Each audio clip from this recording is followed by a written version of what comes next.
तो राम राम जी सभी को। और आज फिर से चल दिए हैं अपने सुबह के एक्सरसाइज रूटीन के लिए और पहुंच जाते हैं हम अपने अखाड़े में। सबसे पहले करते हैं वार्म अप और इस मिनी वार्म अप के बाद फिर हम करते हैं स्ट्रेचिंग, ताकि हमारे हाथ पाँव में कोई फ्रैक्चर ना हो, क्योंकि हार्ड वर्कआउट करने से हमारी बॉडी जितनी मजबूत होती है उससे कहीं ज़्यादा फ्रैक्चर भी हो सकती है यदि हम सही समय से वार्म अप और स्ट्रेचिंग ना करें।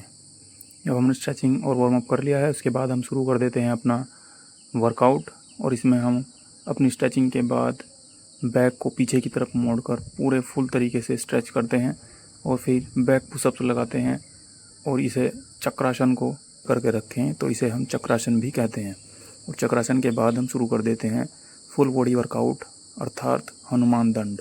हनुमान दंड को लगातार लगभग 2.5 मिनट तक लगाने के बाद मैं कुछ देर तक रेस्ट करता हूँ और रेस्ट करने के बाद शुरू कर देता हूँ अपने टो टच एक्सरसाइज। इस एक्सरसाइज को करने से हमारी फुल बॉडी स्ट्रेंथ बढ़ती है और हम फ्लाइंग पुशअप्स लगाने के लिए तैयार हो जाते हैं। और फ्लाइंग पुशअप्स से पहले हम सपाटे शुरू करते हैं। सपाटे लगाने से हमारी पूरी बॉडी की स्ट्रेंथ और स्टेमिना पूरे तरीके से बढ़ जाता है।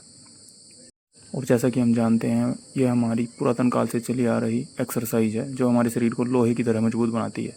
इसके बाद हम मयूरासन करते हैं और अपने शरीर को पूरे तरीके से बैलेंस करके होल्ड कर लेते हैं। इस तरीके से हम अपनी बॉडी की स्ट्रेंथ को और गेन कर सकते हैं। फिर हम ये डिफरेंट टाइप की पुशअप्स को लगाते हैं सिंगल हैंड और सिंगल लेग से दोनों तरफ मोड़ते हुए, जिससे हमारी पेट की कोर भी मजबूत होती है। और इसके बाद हम शुरू कर देते हैं शीर्षासन।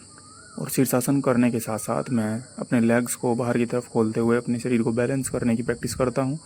इससे हमारे शरीर में ब्लड फ्लो बढ़ता है, जिससे मस्तिष्क को नए संदेश बनाने की कैपेसिटी बढ़ जाती है। इसके बाद हम सिंगल हैंड पुशअप्स लगाते हैं, फिर दूसरे हाथ से सिंगल हैंड पुशअप्स लगाते हैं और इसके बाद हम शुरू कर देते हैं अपने हाथ की गेनिंग के लिए बॉक्सिंग।